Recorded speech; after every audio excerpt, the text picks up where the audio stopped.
오늘 우리가 함께 나눌 말씀은 잠언 19장 23절입니다. 잠언 19장 23절.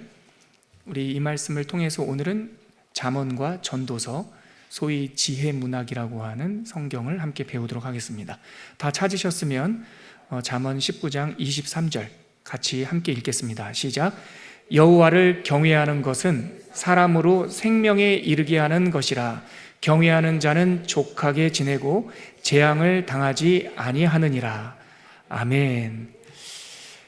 오늘은 소위 구약학자들, 시가서 전공자들이 지혜문학이라고 말하는 두 권의 책, 잠언과 전도서를 배울 겁니다.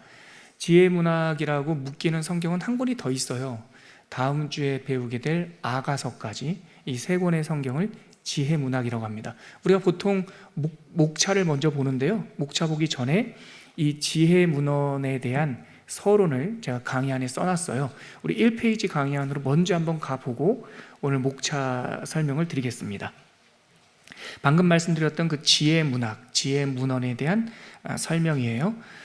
제가 강의 안을 한번 읽어드릴게요. 욥기를 시작으로 우리는 5권의 시가서를 설명할 때 기억하시죠? 욥, 시, 잠, 전, 5권의 이 성경을 설명할 때 이 5권의 장르가 있는데, 이 5권을 교훈에 초점을 두는 사람은 5권을 지혜문학이라고 부르고, 이 5권의 이 시가, 노래와 시의 운문에 초점을 두는 사람은 시가서라고 부른다. 기억나실 겁니다. 욥기 시작할 때 제가 말씀드렸어요. 사실은 큰 차이가 없기 때문에 일반 성도님들이 더 익숙하게 부르는 이름인 시가서라고 우리는 맨 처음에 이 5권을 공부를 했는데요. 특별히 시가서 중에 뒤에 있는 3권, 오늘 배울 잠언, 그리고 전도서, 다음 주에 배울 아가서까지를 이 전공자, 전문학자들은 지혜문헌이라고 부릅니다. 하늘의 지혜, 하나님께서 주시는 삶의 실천적인 지혜가 무엇인지 우리에게 알려준다라고 하는 강조점이 있어요. 두 번째 단락을 한번 보시죠. 성경에서 말하는 지혜란 이 직관적으로, 그러니까 단번에 인식할 수 있어요. 사실은 어렵지 않아요. 성경에서 말하는 지혜란 무엇인가? 느껴지기는 해요. 그런데 이거를 명문적으로 글과 말로 표현하기는 쉽지 않아요. 성경에서 지혜를 묘사하는 내용들과 사례들을 이렇게 모아보면, 용법적으로 모아보면 성경에서 말하는 지혜란 경건한 신앙인의 1번 삶의 방식이에요. 지식, knowledge가 아니에요. 이 wisdom이라고 하는 지혜는 삶의 방식이고, 두 번째, 하나님의 법에 조율되는 것, 리듬을 잘 타는 것, 그를 지혜라고 말하고 있어요.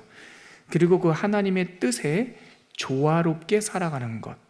그래서 성경에서 말하는 지혜는 제가 지난 10수년 성경을 읽고 깨달은 바는 뭐냐면 굉장히 실천적이고 실용적인 것이다.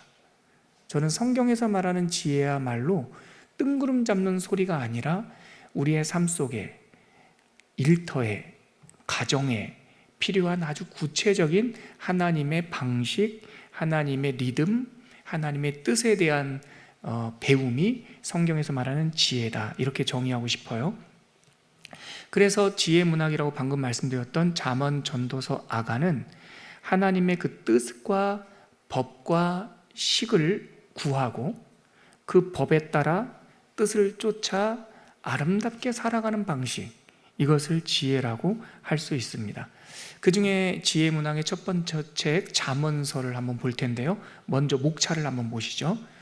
오늘 잠언 목차에는 아가서, 다음 주에 배울 아가서까지 흐릿하게 이렇게 제시되어 있는데 구체적인 내용은 이 시간에 다 알지 않을 거예요. 왜냐하면 핵심 주제만 알면 돼요. 그래서 잠언의 특징이 무엇인지, 잠언은 어떻게 구성되어 있는지, 잠언의 핵심 주제가 뭔지, 이 특징과 구성과 주제, 이 3가지 키워드를 가지고 잠언, 전도서, 아가서를 한번 설명드릴게요. 그러면 우리 다시 강의한 1페이지 잠언으로 들어가 보겠습니다. 구약 히브리 성경은 이 책의 이름을 미슐레 쉘로모라고 불러요. 쉘로모가 솔로몬이고요, 미슐레가 비유라는 뜻입니다. 그래서 솔로몬의 비유, 좀 더 편안하게 제가 바꿔 말한다면 솔로몬이 이렇게 빗대어 말하느니라 라는 거예요. 빗대어, 우리들의 삶에 대해서, 사람의 관계에 대해서 솔로몬은 이렇게 비유하여 말하느니라, 이렇게 제목을 볼 수 있어요. 이렇게 미슐레 숄로모라고 부르는 까닭은, 솔로몬의 잠언이라고 말하는 까닭은 잠언 1장 1절에서 그렇게 밝히고 있기 때문이죠. 잠언 1장 1절은 다윗의 아들 이스라엘 왕 솔로몬의 잠언이다, 이렇게 밝히고 있어요. 이거를 좀 어려운 말로 내재적 증거이래요. 성경 안에서 이렇게 말하고 있다. 그리고 외재적 증거도 있습니다. 유대인들 탈무드라든가 미드라시라든가 유대인들의 전통에 따라도 이 잠언은 솔로몬의 글로 알려지고 있고요. 잠언 바깥에 열왕기상 25장, 잠언 안에 한 구절 더 있어요. 잠언 25장 1절에 봐도 이것도 솔로몬의 잠언이요 유다왕 히스기야 신하들이 편집한 것이다 라고 내재적 증거로 잠언 25장 1절에도 담겨 있어요. 그래서 잠언의 대다수의 글들은 솔로몬의 잠언으로 봐야 돼요. 그런데 부록처럼 잠언이 총 31장으로 구성되어 있는데 뒤에 있는 30장과 31장, 이 두 개의 성경은 부록처럼 다른 사람의 이름이 나와요. 먼저 30장은 아굴이라는 사람의 잠언이고 31장은 르무엘 왕의 잠언이라고 되어 있어요. 근데 심지어 구약학자들이 연구해 보니까 잠언 31장을 쓴 르무엘 왕은 도대체 누굴까? 왜냐하면 남왕국 20명, 북왕국 19명 왕들의 이름 중에 르무엘 왕이라는 사람은 없거든요. 그럼 르무엘 왕이 누굴까 할 때 구약학자들은 솔로몬 왕의 또 다른 호칭이었을 것이다 라고 말하는 사람도 있어요. 근데 이거는 추정이에요. 그러니까 우리는 잠언 31장의 르무엘 왕이 솔로몬이라고 이렇게 등치시키지 말고 그렇게 주장한 사람도 있다. 그럼 우리는 어떻게 받아들이면 될까요?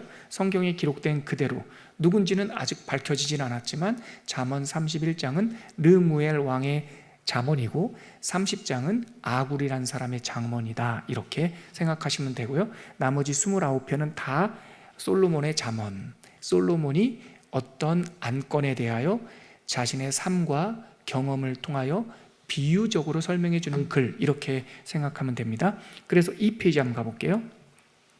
잠언은 비슷한 말이 막 반복되기 때문에 통일된 구분법은 존재하지 않아요. 근데 노목사가 목사로서 성도님들이 31장만 하더라도 꽤 긴 성경이거든요. 이거를 흐름 없이 읽으면 그 말이 그만 같고 막 이래요. 그래서 제가 여러분들에게 도와드리는 거는 목차 없는 성경에 목차를 만들어 드리는 거잖아요. 그래서 잠언을 목차를 한번 만들어 봤어요. 그랬을 때 총 6개의 장으로 나눌 수가 있겠더라. 첫째는 서론이에요. 이거는 1절서부터 1장 1절서부터 7절까지 이것이 잠언의 기록 목적이 담겨 있어요.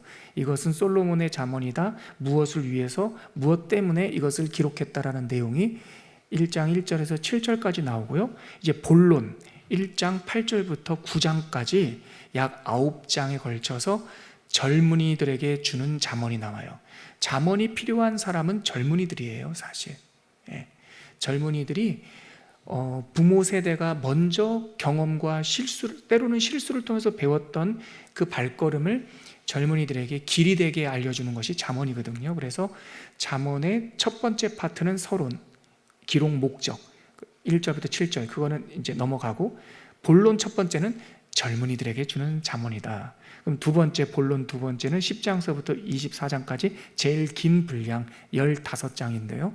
이거는 솔로몬의 잠언, 전해지는 잠언, 이렇게 생각하면 되고요. 결론은 25장 1절에서 29장까지 약 한 5장 정도가 솔로몬의 잠언이긴 잠언인데 히스기야 왕 시대 때 학자들이 찾아내서 편집해서 묶은, 추가한 거예요. 그래서 그게 결론이에요. 그 중에서 솔로몬이 말하고자 하는 그의 인생의 지혜란 이것이다. 25장에서 29장까지. 그리고 맨 마지막에 제가 여러분들에게 방금 전 설명드렸듯이 아굴의 잠언과 르무엘 왕의 잠언이 부록으로 담겨 있다. 저 한번 보시죠. 제가 여러분들에게 도와드릴 수 있는 것, 읽는 거는 여러분들 스스로 해야 돼요. 아무리 노목사가 녹음해가지고 여러분들에게 날마다 배달해 드려도 사실 가장 효과적인 거는 듣고 여러분들이 읽으셔야 되는 거잖아요. 근데 여러분들에게 제가 도와드릴 수 있는 최대한의 것은 이거예요. 잠언, 솔로몬이 기록했다. 그의 인생의 영화와 실수를 통해서 배운 하나님의 뜻이 무엇인가, 삶의 아름다움은 무엇인가에 대한 그의 경험담을 비유로 말해주고 있는 지혜의 책이다. 하나님께서 그가 가지고 있던 지혜조차도 하나님께서 주신 것이다.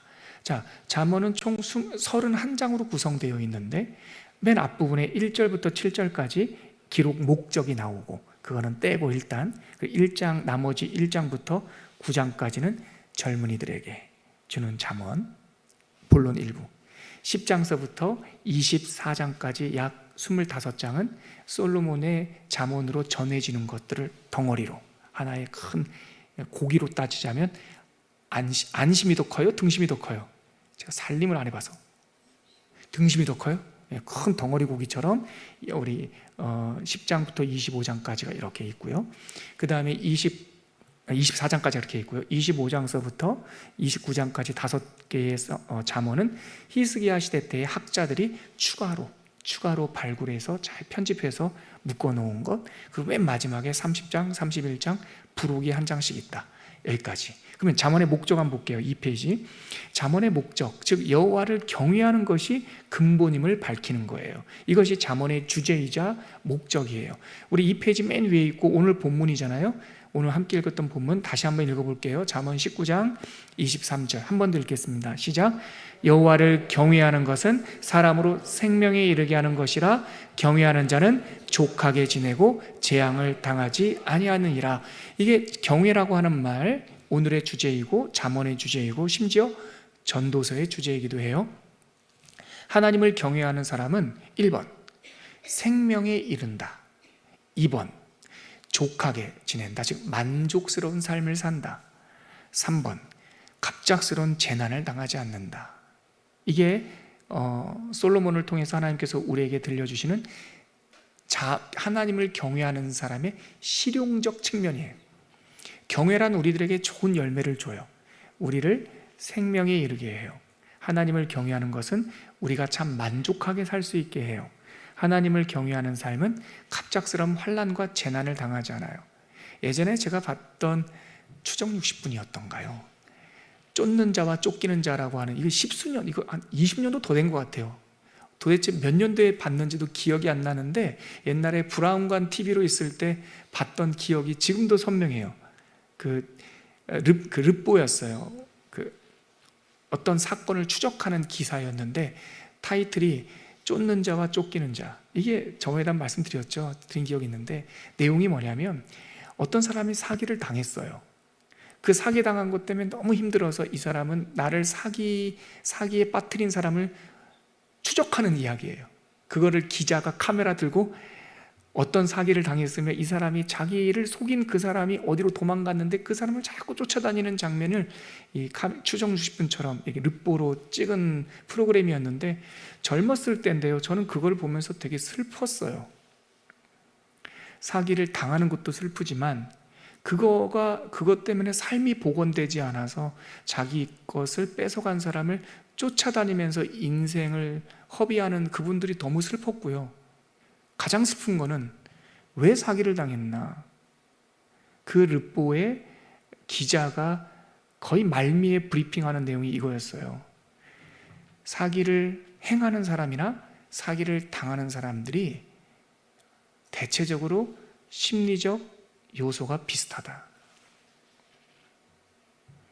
일확천금을 기대하고 다른 사람은 모르지만 나만 알고 내가 저 사람, 저 내부자 정보를 통해서 어떻게 하면 뭘 하겠지, 뭐 이런 마음 때문에 사기를 당하는 거예요.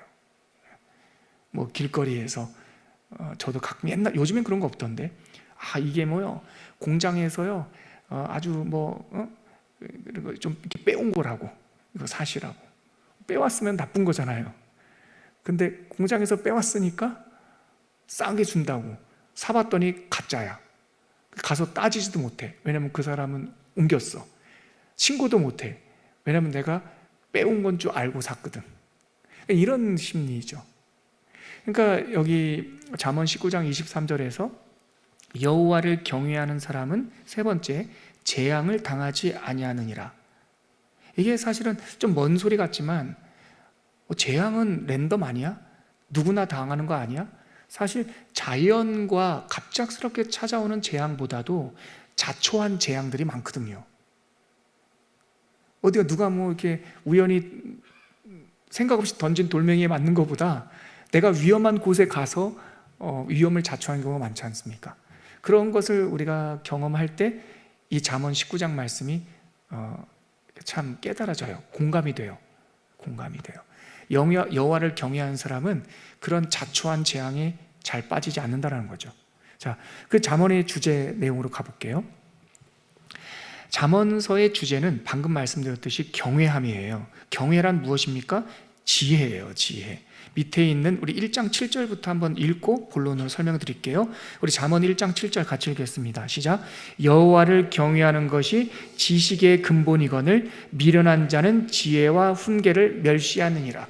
여호와를 경외하는 것이 뭐냐? 지혜다. 그게 지식이다.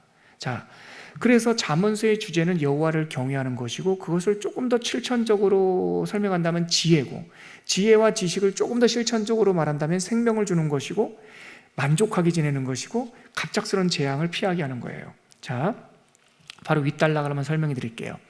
잠언서 주제는 방금 말씀드렸듯이 경외와 지혜인데, 무엇이 지혜일까요? 똑똑함과 성경에서 말하는 지혜의 차이는 무엇일까요? 성경에서 말하는 지혜는 여러 가지 정보나 사실을 모아놓는 것 이상으로 아주 넓게 깨닫는 것을 지혜라고 그래요. 지혜란 삶에 대한 깊은 이해예요. 이해한 거예요. 살아 움직이는 실용적인 기술, 아트예요. 아트. 스킬이 아니라 아트.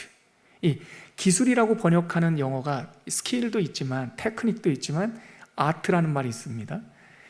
이거는 원리이기도 하고 공식이기도 하고 중요한 정법할 때 그 법과 같은, 지혜는요 삶의 아트예요.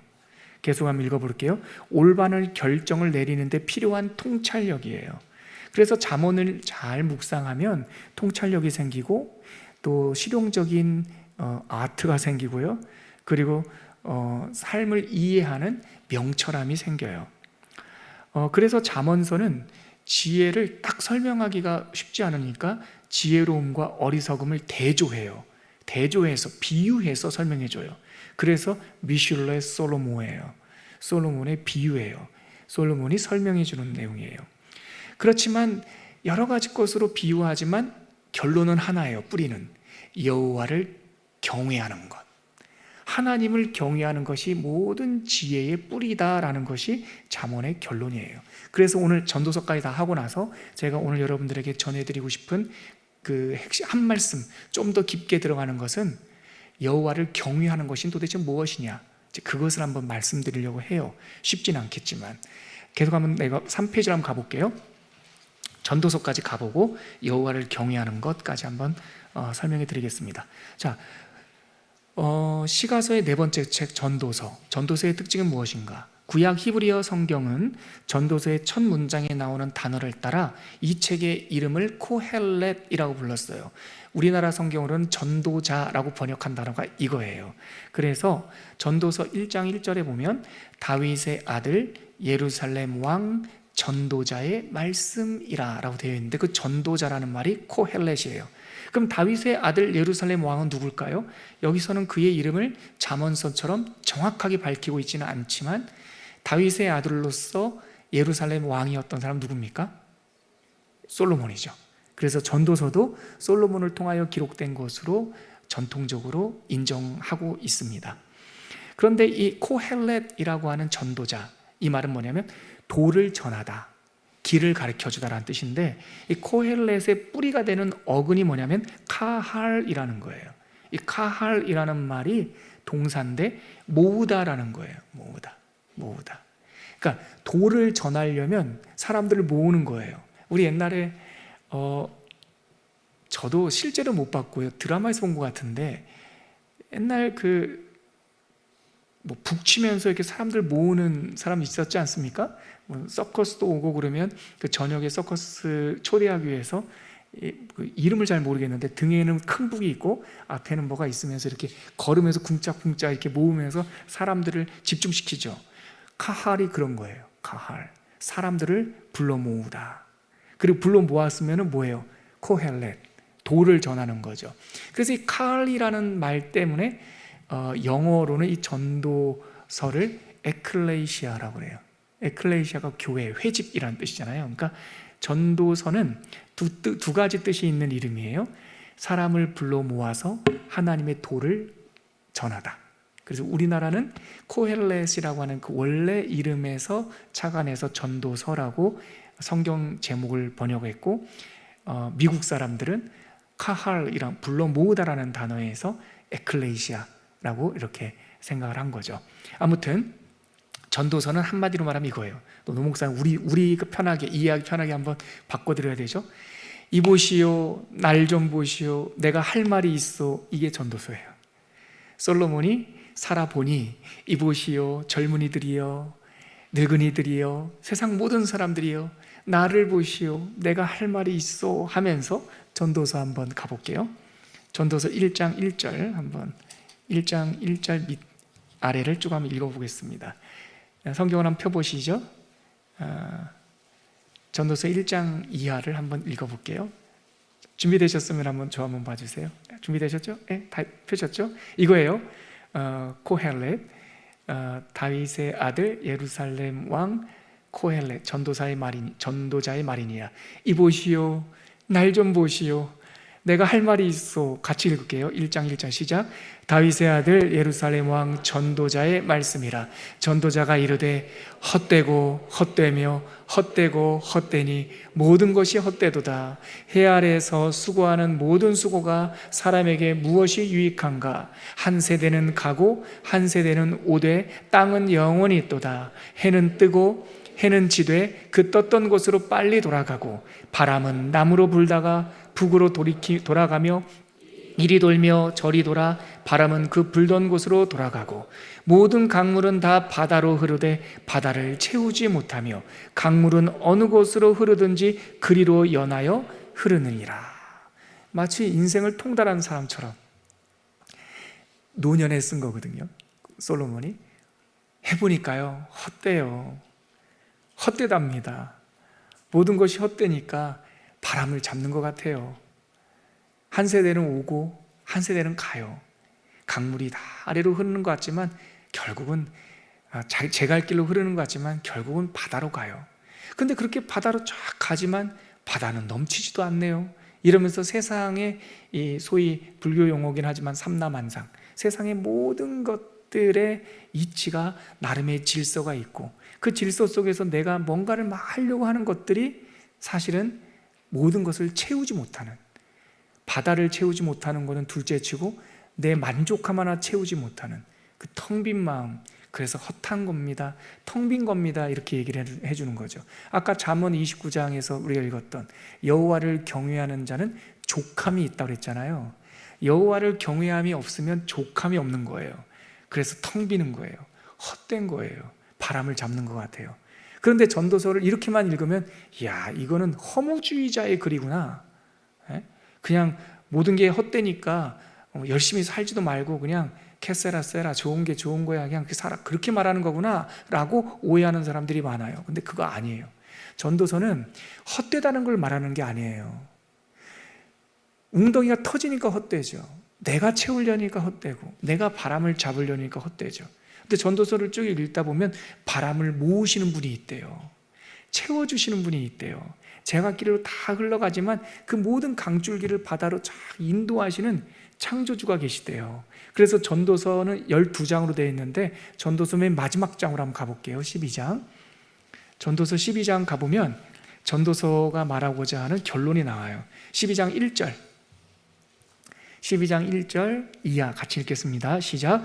너는 청년의 때에 너의 창조주를 기억하라. 곧 곤고한 날이 이르기 전에 나는 아무 낙이 없다고 할 해들이 가깝기 전에 해와 빛과 달과 별들이 어둡기 전에 비 뒤에 구름이 다시 일어나기 전에 그리하라. 뭐 하라고요?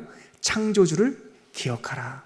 헛된 날 다가오기 전에 아무것도 아니구나, 헛되다라는 것을 깨닫기 전에 구름이 어서 시원하다 하지만 그 구름 뒤에 빗물이 장마비처럼 쏟아지기 전에 창조주가 있다는 것을 기억하라. 이것이 전도서의 사실 핵심이고요.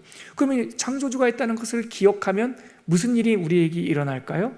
전도서 12장 맨 마지막 13절 14절 코헬렛, 전도자가 우리에게 꼭 해주고 싶은 말씀, 산전수전 다 겪어보고 우리에게 해주고 싶은 말씀은 전도서 12장 13, 14절입니다. 함께 읽을게요. 시작. 이래 결국을 다 들었으니 하나님을 경외하고 그의 명령들을 지킬지어다. 이것이 모든 사람의 본분이라. 하나님은 모든 행위와 모든 은밀한 일을 선악간에 심판하시리라. 그래서 전도서의 핵심도 하나님을 경외하는 것으로 마무리가 돼요. 그래서 여기도 12장 13절 이래 결국을 다 들었으니 그대들이여 하나님을 경외하십시오. 이 말이 야레 엘로힘, 야레 엘로힘이라는 말이에요. 히브리 말로. 엘로힘은 하나님, 야레라는 말이 경외하다라는 말이에요.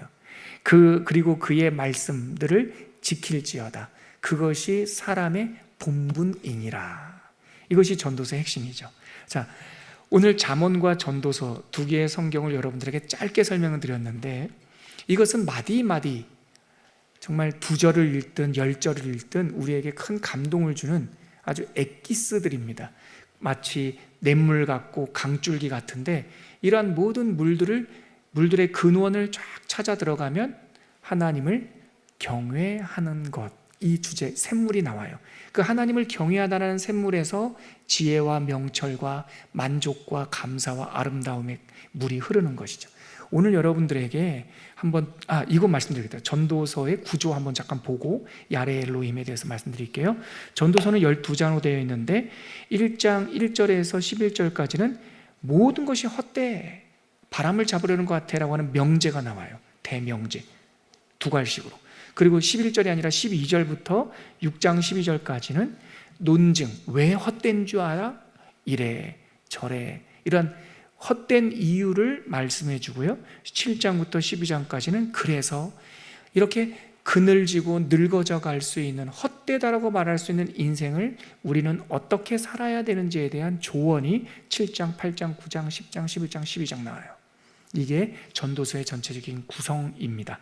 자, 그러면 이렇게 놓고 야레 엘로힘에 대해서 잠깐 한번 말씀드리려고 해요. 전도서와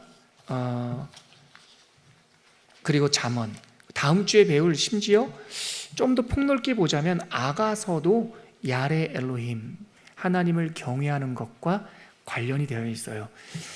여러분, 하나님을 경외하다라는 단어가 처음 나오는 성경이 어딜까요? 저는 성경 연구할 때 성경에서 말하고 있는 주제는 사전에서 그 용법을 찾을 수 없어요. 사전이 먼저가 아니고 성경이 먼저예요. 성경에서 쓰여진 용법들을 모아 사전적 정의를 만드는 겁니다. 그러면 성경에서 사랑이 궁금하다, 혹은 경외하는 것이 무엇인가가 궁금하다라고 하는 질문이 생겼을 때 성경에서는 이것을 뭐라고 말하는가, 그리고 이 말을 어떤 상황에서 언제 처음 썼지? 이게 굉장히 중요한 질문입니다. 그래서 하나님을 경외하는 것 뭘까? 그러면 어느 장면에서 이 말씀이 처음 나왔을까? 그걸 찾아봐야 돼요. 창세기 22장입니다. 창세기 22장 11절에서 12절에 이 야레라는 말이 처음 나와요. 성경 전체에서. 한번 찾아볼까요? 창세기 22장 11절 12절 한번 읽고 제가 그 상황을 한번 설명해 드릴게요. 이 상황을 이해하면 잠언, 전도서, 아가서를 이해할 수 있습니다. 자, 창세기 22장 11절과 12절 같이 한번 읽겠습니다. 시작. 여호와의 사자가 하늘에서부터 그를 불러 이르시되 아브라함아 아브라함아 하시는지라. 아브라함이 이르되 내가 여기 있나이다 하매 사자가 이르시되 그 아이에게 내 손을 대지 말라. 그에게 아무 일도 하지 말라. 내가 내 아들 내 독자까지도 내게 아끼지 아니하였으니 내가 이제야 네가 하나님을 경외하는 줄을 아노라. 여기에 처음 사용된 거예요. 경외라는 단어가. 그리고 여기서 하나님을 경외하는 자, 이게 야레 엘로힘. 오늘 우리 수요 강좌의 제목, 알듯 모르듯한 제목이 나왔지 않습니까? 힌네 힌네 야레 엘로힘. 이 오늘 제목이잖아요. 다 히브리어예요. 어렵지 않기 때문에, 또 이렇게밖에 표현할 수 없기 때문에 제가 부득이 히브리어로 제목을 잡았어요. 힌네 힌네가 뭐냐면 지금 여기예요. 지금 같은 단어인데 두 가지 뜻이 있어요. 힌네라고 하는 말은 now, 그리고 힌네 here, 여기. 그러니까 지금 여기 야레 엘로힘, 하나님을 경외하는 것. 이것이 오늘의 주제예요. 바로 이 11절과 12절에 힌네와 야레 엘로힘이 다 나와요. 이게 지금 어떤 상황일까? 여러분 저 한번 보시죠. 창세기 22장의 상황은 이겁니다.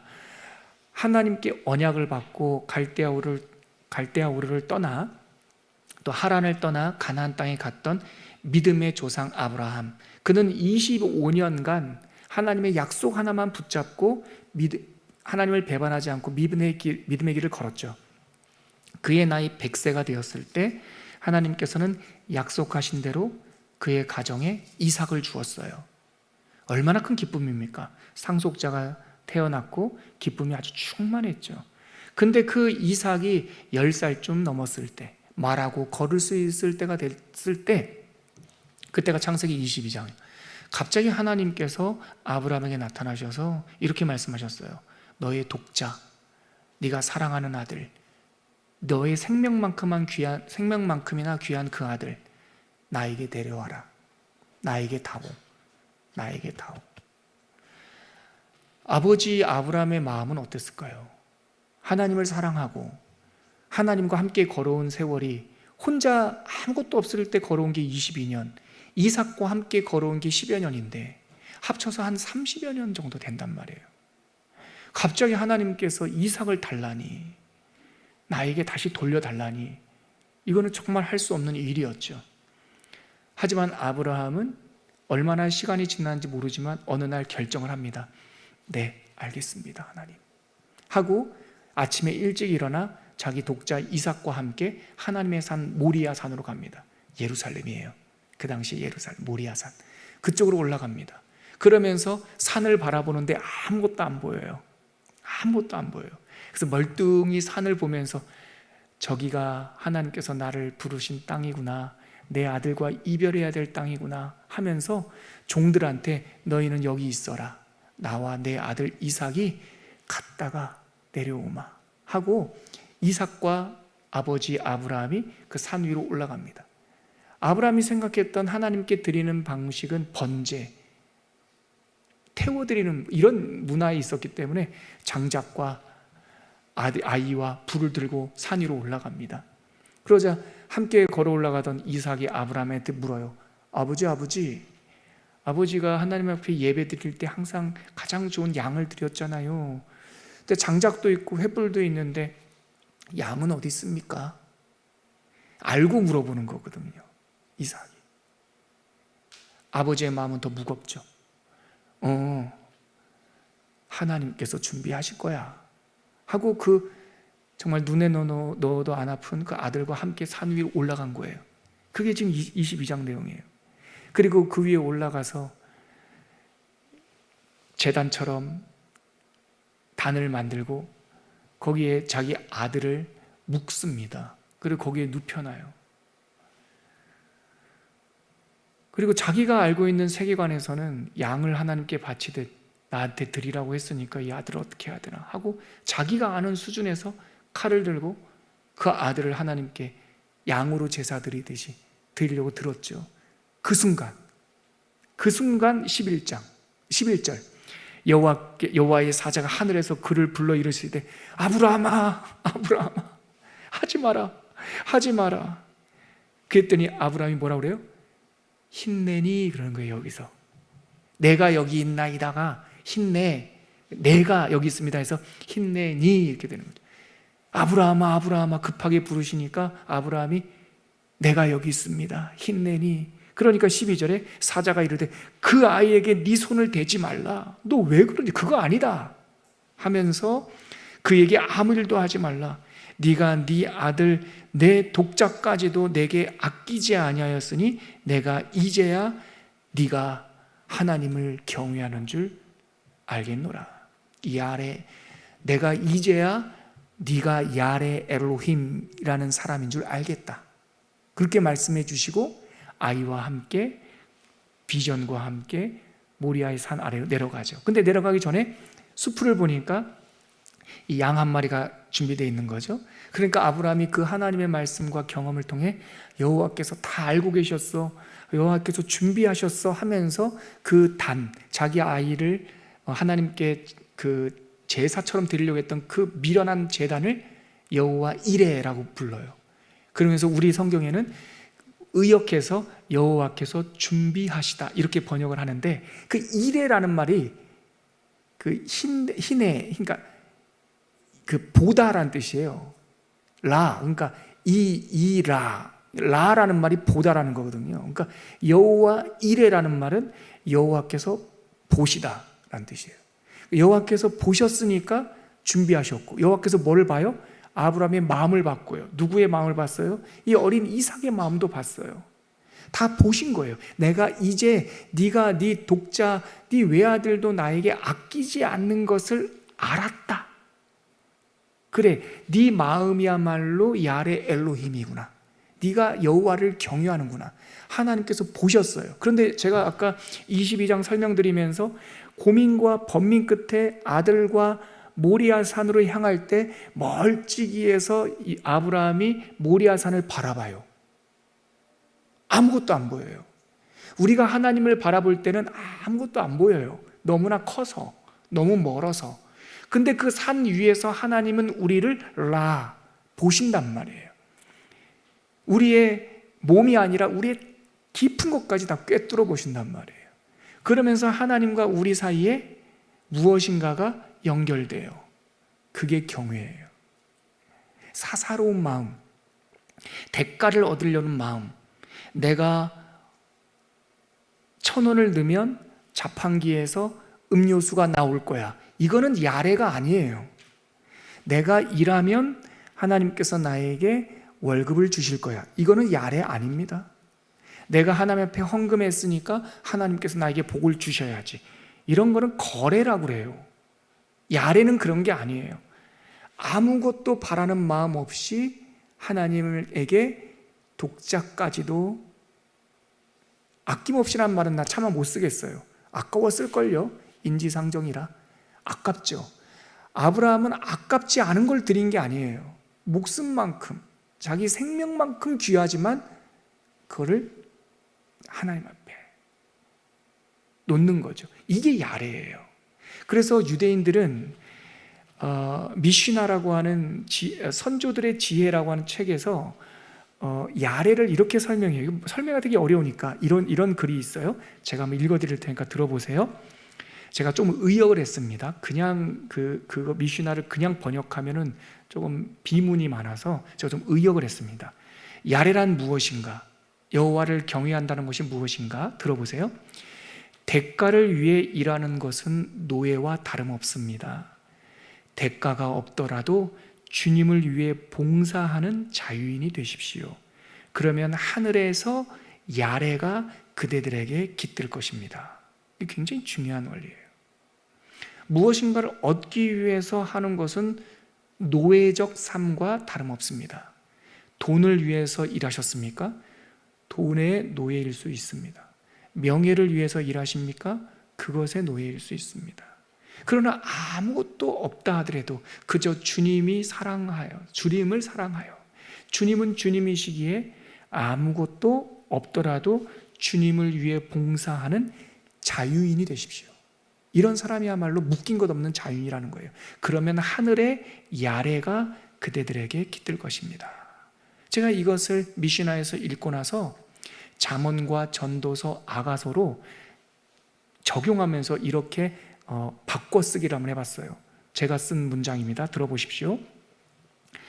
두려움 때문에 얼굴을 돌리지 마십시오. 단지 너무 좋아서, 너무 벅차서 참아 볼 수 없을 때 그대는 야레가 무엇인지 알게 될 것입니다. 저는 이걸 잠언서 생각하면서 이 글을 썼어요. 이렇게 바꿔쓰기로 했어요. 야레, 경외라는 말을 영어로 쓰는 사람들은 두려움이라고 자꾸 번역을 해요. 두려움. 야레는 무서움이 아니에요. 제가 목사잖아요. 어떤 사람이 저에게 와서 무서워하면요 행복하지 않아요. 두려워하면 행복하지 않아요. 저를 함부로 대하는 것도 싫지만 저를 사랑해 줬으면 좋겠어요.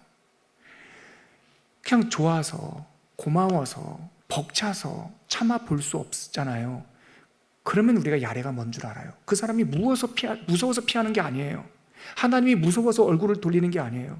너무 사무치는 그리움이 있고 보고 싶지만 너무 좋아서 차마 얼굴을 들지 못하는 것, 그게 야레예요. 제가 아가서의 주제를 바꿔서 한번 적어봤어요. 한번 들어보십시오.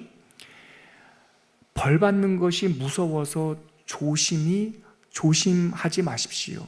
단지 그 일이 너무 좋아서, 그 일이 너무 아름다워서, 너무 이쁜 꽃이어서 꺾지 않는 조심스러움, 그대는 야레를 느낄 수 있습니다.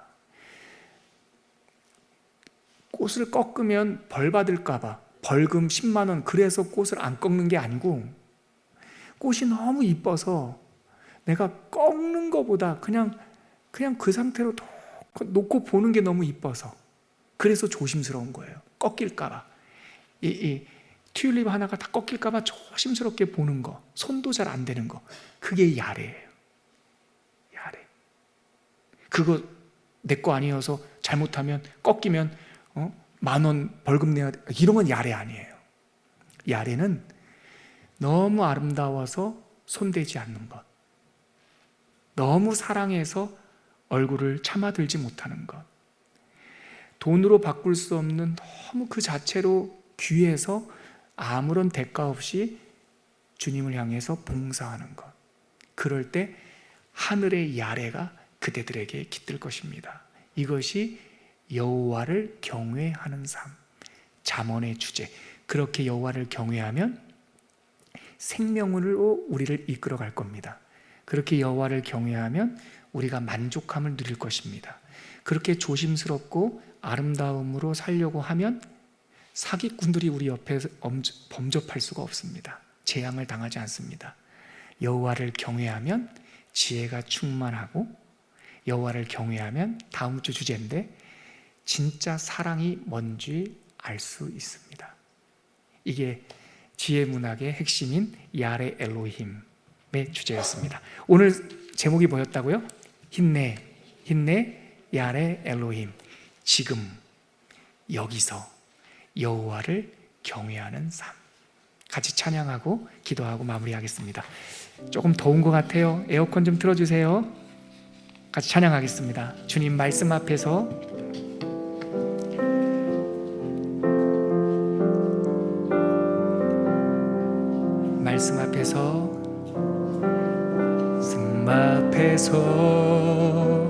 경외함으로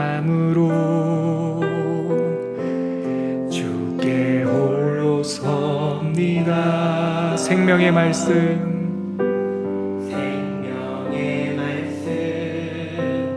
읽고 순종해 주를 예배합니다. 아멘. 기록된 말씀 힘이 있어서 진리로 우리 거룩해 하며, 거룩한 말씀 세세 영원히 복음이 되어 말씀하시네. 하나님 말씀에 두려워 떠는 자, 그 말씀에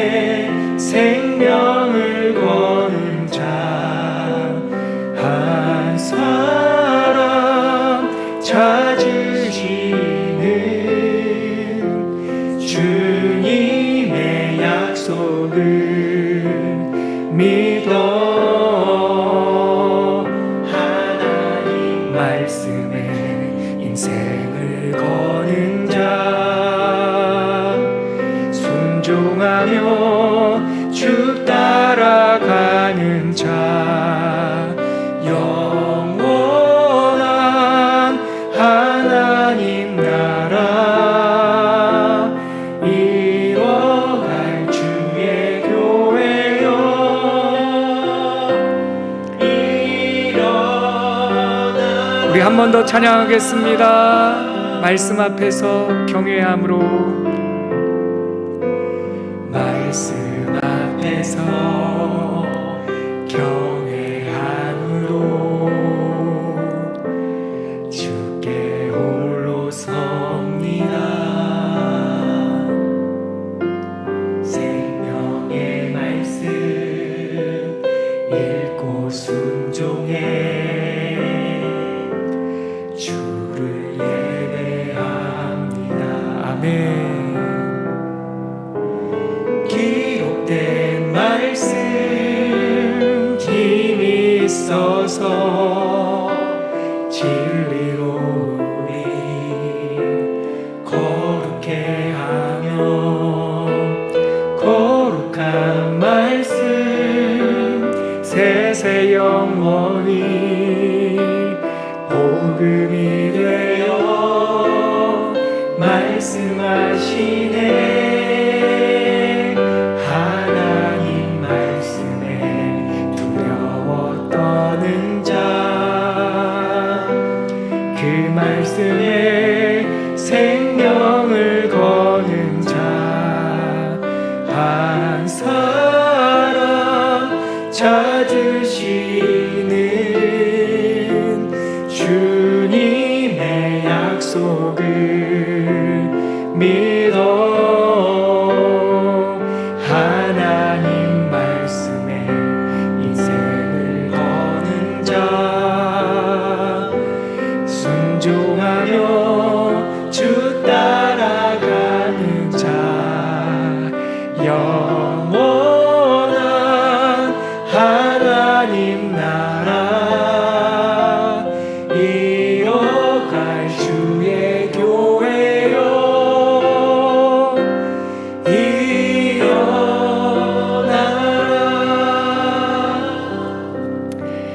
여러분, 이 시간 함께 기도할 때 제가 지난 10수년간 이 지혜 문헌을 읽다가 보면, 잠언 전도서 읽다 보면 저에게 잠언과 전도서 아가서는 참 신기한 성경이었습니다.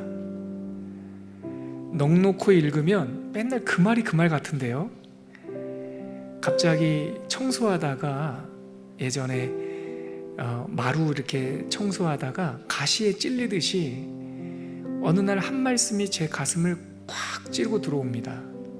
우리 귀한 성도님들에게도 잠언을 읽을 때 그러한 말씀 체험이 있기를 축복합니다. 말씀이 날카로운 일침처럼, 가시처럼 우리의 마음을 찌르고, 그래서 지혜가 무엇인지 깨닫게 하고 결단하게 하고, 그리고 눈물을 한참 쏟고 났더니 세상이 달리 보이는 놀라운 경험들이 있습니다. 하나님 바라옵나니 우리 복된 성도들에게 하나님의 지혜가 쏟아지게 하시고, 경외하는 것이 무엇인지 알게 하시고, 무엇인가 묶여 사는 노예인이 아니라, 노예가 아니라 참다운 자유인으로 살아가게 하여 주옵소서. 우리 그렇게 갈망하면서 하나님을 경외하게 하옵소서. 그렇게 한번 기도하겠습니다. 하나님, 오늘 잠언과 솔로몬과 또한 다음 주에 이어서 나눌 아가서에 담겨있는 하나님을 사랑하는 것, 하나님을 경외하는 것, 하나님을 기뻐하는 것, 그 모든 것이 우리들의 삶의 지혜요 명철이요 실천편이라는 사실을 깨닫게 되었습니다.